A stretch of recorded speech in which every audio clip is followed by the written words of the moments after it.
if you know what you're looking for, you usually can vet things out by like looking around and seeing the quality of the people around you, right? Like for example, the local RIA is probably the one of the worst places to go and look because at the end of the day, not to typecast people, but what is your net worth, right? Most of those kinds of things, you got people running around wholesaling houses, flipping houses. Their net worths are usually non-accredited investors doing that type of stuff because they have to, right? They haven't accumulated that critical mass of $500,000 net worth to be on the more passive side. Sense. And because I'm thinking of like, even though there are a lot of deals obviously being done locally, it's just you need to know the right people that are doing it. Because like even here in Maryland, like, they got data centers that are popping up left and right.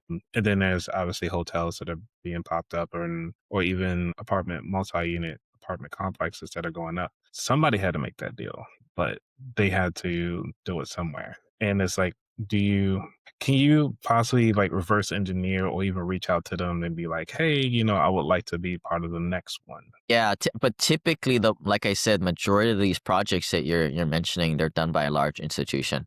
Especially data centers, right? Like, I mean, a lot of that is more institutionally ran.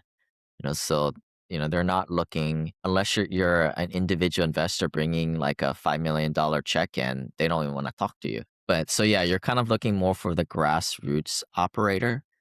But you know what? Like once you start to grow with a set of operators, you and your net worth and your check sizes will grow too, theoretically too.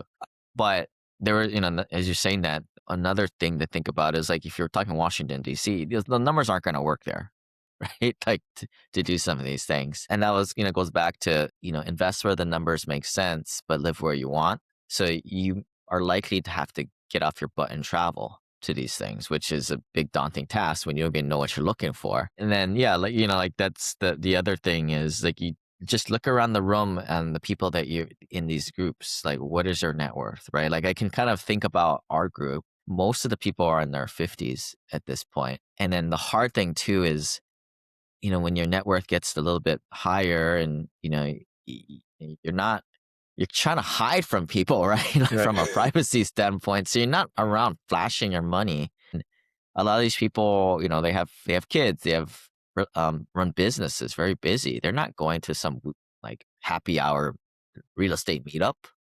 Heavens no, those are like for the young active guys who don't have too much money. So those are a few things additionally, kind of working against you. And I think that's kind of what made our community so unique is, we kind of put on the events specific for that person. But, obviously we vet people coming in, right? We don't let non-accredited investors come to events, for example. But, that's kind of the typecast, the profile you're looking for, I think. So But to get into exclusivity, those rooms, you yeah. yourself need to be accredited, $1 million net worth or greater too, Okay. typically. Or have the income of 250 or more. Yeah. Okay. Yeah. So close. So So if getting you don't, read my book, right.